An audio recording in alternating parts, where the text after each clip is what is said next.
It's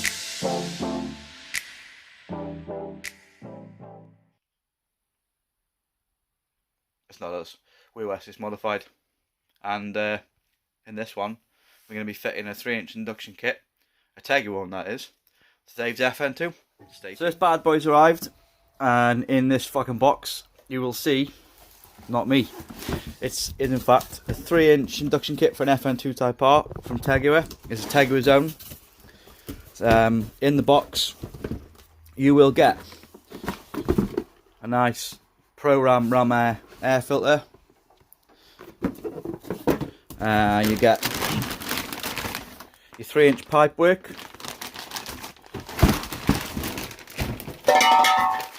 Just slam it on the floor. You'll get your couplers, all your associated fixings, and a battery relocation tray. Now what you don't get is a couple of extras that are needed. So some more fittings, some bracketry, and some nice little shiny bolts with washers. What you don't get, and what we've ordered, is breather filter. Now we've already got the idle air assist delete on the car, so we've only had to order the breather filter. You could make up a catch can if you wanted to and go that way, but we've gone for option for breather filter. Oh, look at that, some nice little Haribos. And a complimentary air freshener. What flavour is it? Anyway, so with that pile of shit on the floor, it's time to mount it on the car. So we'll just film the process of removing this. You probably won't want to watch it, it's the boring bit. And then after that then, there's the battery off. Oh, I'll film. Yeah, you film. I do the fucking donkey work as always. You like looking. This would be fun. Watch this taking a fucking ducking kit off. I'm not saying nothing. Did you just say Peugeot? Yeah, I did say Peugeot. Fucking swore. I did.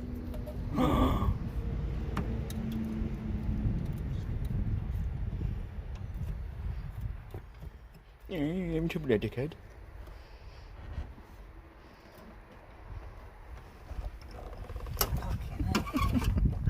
She's tight. She's tight like tiger. She died like the asshole of a 7-year-old. Right then, so this piece here is your original airbox bracket, so you need to remove that. So there's 2 bolts here and a bolt there. Take them out and it'll pretty much come out, and all you've got to do then is remove your wiring clips that hold your harness in, which is quite easy to just squeeze them. And then this one is got a little tab on the back of here, so push that down and push it away and it'll come off. Piece of piss. What you're left with is that. So you'll utilise those 2 bolts there. This bolt here has got to come out as a 14mm. Take that out. That's utilised there. And that's it. As you can see, we've already got the bolt out. It goes in and works lovely. Obviously Tegiwa thought of that well. And then you've just got those 2 bolts there. So just find some bolts for them. And then these 2, I think, are for your battery tie downs. Oh. Oh, she's going in. 1, 2, 3, 4. Is it going in? 1, 2, 3, 4, 5, 6, 7, 8. Right. Leave that a little bit loose. Like Dave's asshole. And then it's just a case of putting one and down. Which, do you think it's them? It's got to be. I think it's them. Bolt. Well, we could be fitting this like an absolute dick, but we assumed that the Tegiwa washers would go in there. And what we had to do is slide it in from the left hand side and along. And then we assumed that the next part would go sort of like that. So the Allen key bolt with the washer on, because it's not countersunk, and drop it in. I don't know if it's going to work, but that's the way we're going with it. a bit of a fiddly fucking thing. Right then, with the battery tray nipped up. First order of business, negative. Make sure you remove your negative first. Your earth, don't be negative. Negative norm. Don't be negative. Negative, no man. No man. That's that one. What we need to ascertain next, once the battery's over and in the new battery tray, is a place to put the the earth. The battery's out, and you're going to next move the plastic tray at the bottom. So once that's out, you're left with that. The next order of business is, I think we might have to remove the original battery tray. So we'll get that out now. The battery tray is a bit of a ball ache to get out just because of the way it's designed. And we're also trying to do it with the front end on and with the arch linings on and not jacked up, etc.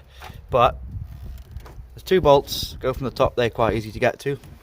Get the fuck out the way, one there, one there. And then there's 2 bolts that go here and here. Now, on the tray itself, as you can see, they are not a complete hole, so they're sort of elongated. So you don't have to take the bolts out completely, just a couple of turns. So what I'll do then is lift off, job done. What I think we're going to end up doing is the negative strap there bolts to the front of the car there, and it's not going to be enough. It's not going to be enough length on that to get that to the battery. So what we're going to end up doing, I think, is taking that off there, and then mounting it sort of along the chassis leg somewhere where we've got a nice solid earth. Okay, so the earth's in, and we've decided not to fuck about, and we're going to use the original earth strap, and it's actually bolted in here with a nice fresh new bolt which goes into the strut tower, so we should have ample earth there. Right, so the battery's in. We had a bit of a nightmare getting it in. What we had, obviously we got the Tegiwa battery stay with their bar kit, and what it's actually made for is the standard battery tray, which is good. But what you'll notice on the standard battery tray,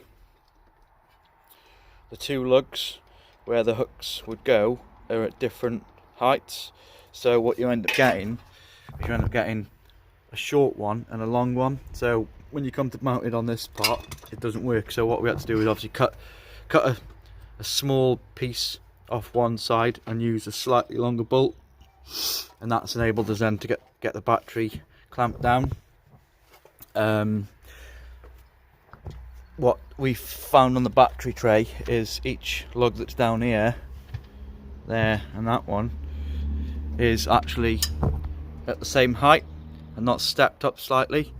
So it's been a bit of a maul. We've got it in. The next problem we had was wiring. Now the negative side wasn't too bad. We've just, like I said previously, put it into the strut tower. The positive side, however, what we've had to do is take some of the conduit off. So we've taken roughly that much, sliced it down, obviously separate the wires and ran them so that they're under the least tension. The problem we have got at the moment is this one here is under a little bit of tension, a bit more than what we'd like. So what we might have to do, or what we'll probably end up doing, is changing the wire, or extending it, or maybe getting like a battery relocation kit wire, or a wire kit rather. So sort of come across there and mount like one of the 2-way joiners in, so you know, send that down to the joiner and have a wire from there up to the battery then, so it's not so tight. That's the best way we've found it so far, is getting it on that way. So just for shits and giggles, we've put it on so we can actually test the kit. The next piece is this wire here, which I believe is the main feed to one of the rad fans. Now, as you can see there, at the moment we've put a bit of a slit in the conduit so that we've got a bit more slack for this. So that'll dangle there, which isn't the best at the moment. That'll have to all be revised. What we'll end up doing is, once it's in and we're happy, and we've got the main battery wire sorted, we'll end up sort of getting this wire, get like a P-clip or something just to keep it in place so it's not dangling about and putting stress on any of the wires. But you can see, not trying to slag it off, but you can see why it's a cheaper kit. It's a fucking ball ache to fit. What are you doing there, boy? Math. It's math. The math. The math flow. Right, we've got the silicone joiner on.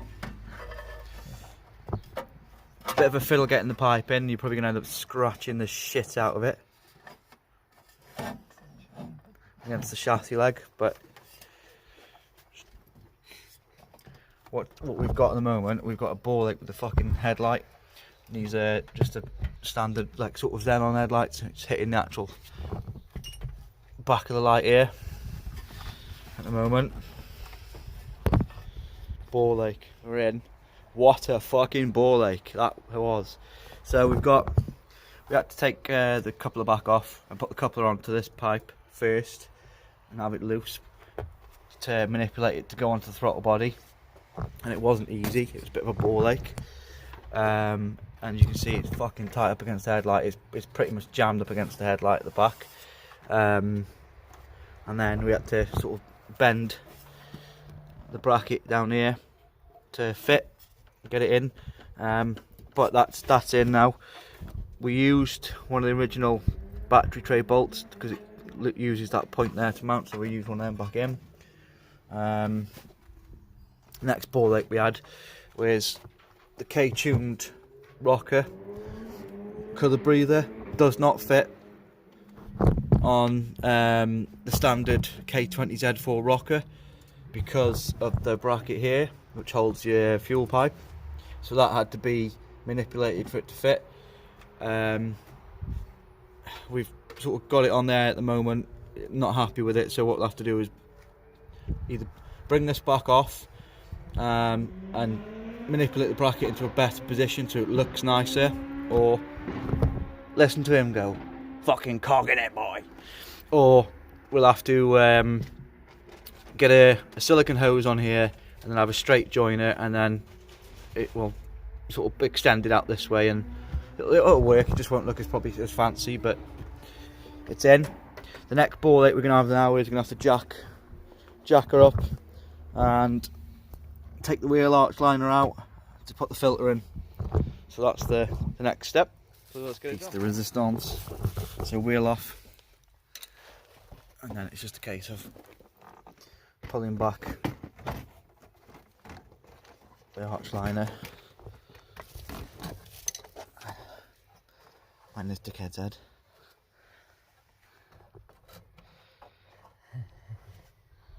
You can actually get in.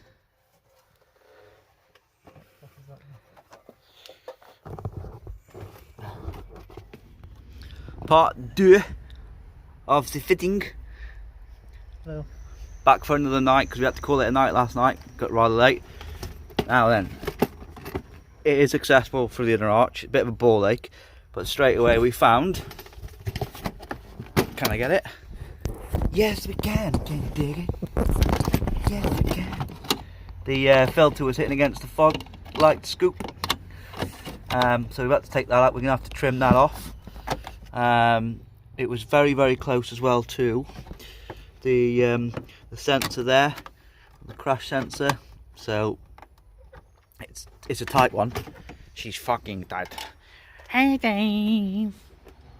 Oh, she's in. Tight as a fucking duck's arse in there, mind. So from this part on it looks alright, and you start getting a bit down there, and then it's like, ooh, look at me, I like headlights. And it wants to eat the headlight, and it's quite a tight fit there, but the tightest fit of all is actually getting the cone filter on. Let's have a fucking gander in here.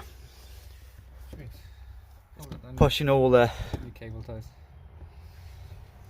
It's against the arch liner, so and there's no movement left in the pipe itself, so it's it's a fucking ball ache, put it that way. It's tight tolerances everywhere, which it will be because it's, you know, it's as big as you can get basically, going the way it is without chopping shit out. But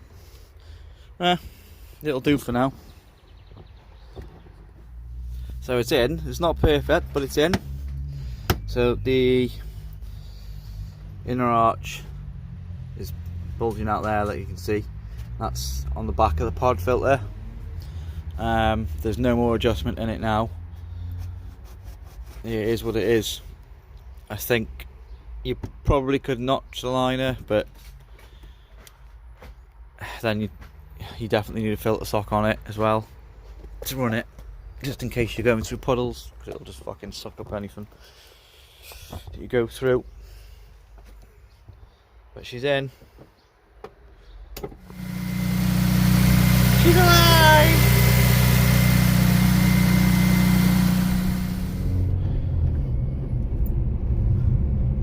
We got the engine management light, but it is mapped. Not mapped to this intake, mapped to a HKS intake, but so far so good. Seems to be driving quite tidy on cold, doesn't it? So far. And I'll get it warmed up and just see what it does on drivability. Because obviously changing the intake now, it might just affect it a little bit, maybe not, but seems alright so far.